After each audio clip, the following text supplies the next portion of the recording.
Eroor RPLൽ 114 number booth LDF തെരഞ്ഞെടുപ്പ് committee ഓഫീസിന്റെ ഉദ്ഘാടനവും പൊതുയോഗവും നടത്തി.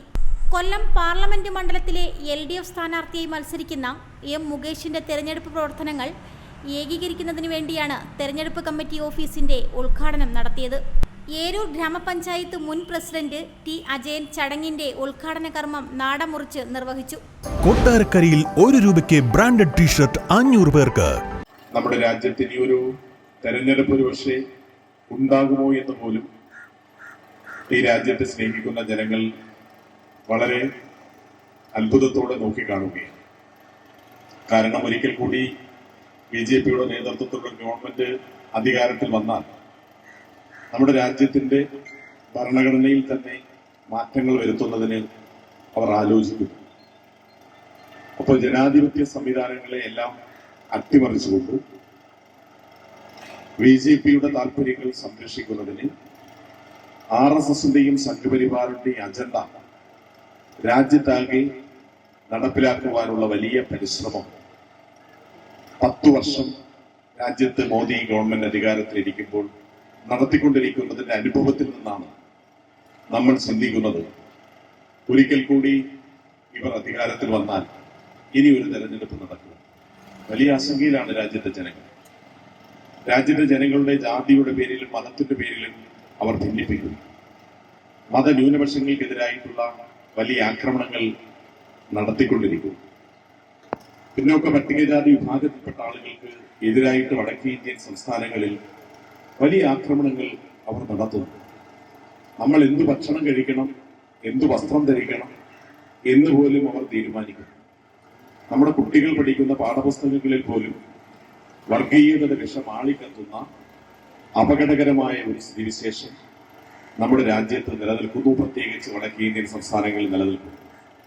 അതിനെല്ലാം എതിരായിട്ടുള്ള ഒരു മതേതര നിലപാടുകൾ ഉയർത്തിപ്പിടിച്ചുകൊണ്ടാണ് രാജ്യത്തിന് മാതൃകയായി കേരളത്തിലെ ഇടതുപക്ഷ ജനാധിപത്യ മുന്നണി ഗവൺമെന്റ് എല്ലാ മനുഷ്യരെയും കൂട്ടിയോജിപ്പിച്ചുകൊണ്ട് എല്ലാ മനുഷ്യരും തുല്യരാണെന്നുള്ള സന്ദേശം രാജ്യത്തിന് പകർന്നു നൽകിക്കൊണ്ട് വികസനക്ഷേമ പ്രവർത്തനങ്ങളുമായി സഖാവ് പിണറായിയുടെ നേതൃത്വത്തിലുള്ള ഇടതുപക്ഷ ജനാധിപത്യ മുന്നണി ഗവൺമെന്റ് 7.5 വർഷം പിന്നിടുകയാണ്. AITC കൺവീനർ വശീകരൻ ഉദ്ഘാടന യോഗത്തിൽ അധ്യക്ഷത വഹിച്ചു. CPM local committee member Gopan സ്വാഗതം പറഞ്ഞു. RPLൽ കൊല്ലം പാർലമെന്റ് തെരഞ്ഞെടുപ്പ് കമ്മിറ്റി പ്രവർത്തനങ്ങൾ ഏകോപിപ്പിക്കുന്നതിനു വേണ്ടിയാണ് തെരഞ്ഞെടുപ്പ് കമ്മിറ്റി ഓഫീസിന്റെ ഉദ്ഘാടനം നടത്തിയതെന്ന് ഏരൂർ ഗ്രാമപഞ്ചായത്ത് മുൻ പ്രസിഡന്റ് T. അജയൻ ഉദ്ഘാടന വേളയിൽ പറഞ്ഞു. M. മുകേഷ് മത്സരിക്കുന്ന വിവരം എല്ലാവരും അറിഞ്ഞിട്ടുണ്ട്. നമ്മളെല്ലാവരും ആ സഖാവിന്റെ വിജയത്തിന് വേണ്ടിയിട്ടുള്ള പ്രവർത്തനങ്ങളിൽ ഏർപ്പെട്ടിരിക്കുകയാണ്. RPLലെ തിരഞ്ഞെടുപ്പ് പ്രവർത്തനങ്ങൾ ഏകോപിപ്പിക്കുന്നതിന് വേണ്ടി 7ാം ബ്ലോക്കിൽ നമ്മുടെ ബൂത്ത് കമ്മിറ്റി ഓഫീസ് തുറന്ന് അതിൻ്റെ ഉദ്ഘാടനം ആണ് ഇന്നിവിടെ സംഘടിപ്പിക്കുന്നത്. ഇതിനുശേഷം മറ്റു 4 ബൂത്ത് കമ്മിറ്റി ഓഫീസുകൾ കൂടി ഇന്ന് മുതൽ തുറന്ന് പ്രവർത്തിക്കുന്നു. അതിൻ്റെ ഉദ്ഘാടനവും ഇതിനുശേഷം നടക്കുകയാണ്.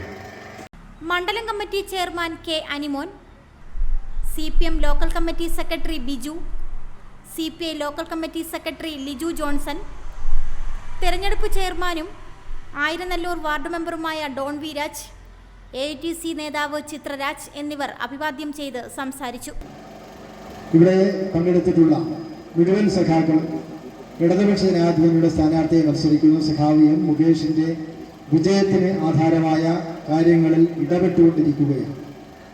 വികസന വിഷയങ്ങളായാലും സാധാരണക്കാരെ ബാധിക്കുന്ന തോട്ടം മേഖലയിലെ തൊഴിലാളികളെ ബാധിക്കുന്ന വിഷയങ്ങളായാലും അതിലെല്ലാം ഇടപെടുന്നത് ഇടതുപക്ഷ ജനാധിപത്യ മുന്നണിയുടെ പ്രവർത്തകരും നേതാക്കളും ആണ് എന്നുള്ള യാഥാർത്ഥ്യം നന്നായി അനുഭവിച്ച് അറിഞ്ഞിട്ടുള്ളവരാണ് ഈ തോട്ടം മേഖലയിലെ മുഴുവൻ നിവാസികൾ. അതുകൊണ്ട് തന്നെ ഇടതുപക്ഷ ജനാധിപത്യ മുന്നണിക്ക് വളരെ അഭിമാനപൂർവ്വം ഈ മേഖലയിലെ നിവാസികളോട് വോട്ട് അഭ്യർത്ഥിക്കുന്നതിന് ഒരു തടസ്സവും. LDFലെ നിരവധി പ്രവർത്തകർ യോഗത്തിൽ പങ്കെടുത്തു. Reporter Sunil G. കരവാളൂർ. കൊട്ടാരക്കരയിൽ ₹1 ബ്രാൻഡഡ് ടീഷർട്ട് 500 പേർക്ക്. വസ്ത്രങ്ങളിൽ വിലക്കുറവിന്റെ വിപ്ലവം തീർത്തുകൊണ്ട് മുന്നേറിക്കൊണ്ടിരിക്കുന്ന വസ്ത്രമഹാത്ഭുതത്തിന്റെ ഉദ്ഘാടനത്തോടനുബന്ധിച്ച് മാർച്ച് 9 ശനിയാഴ്ച മുതൽ മാർച്ച് 11 തിങ്കളാഴ്ച വരെ ഔട്ട്ലെറ്റിൽ നിന്നും പർച്ചേസ് നടത്തുന്ന 500 ഉപഭോക്താക്കൾക്ക് വസ്ത്രമഹാത്ഭുതം old Venus theatre compound near government hospital, Chanthamukku, Kollam road, Kottarakkara.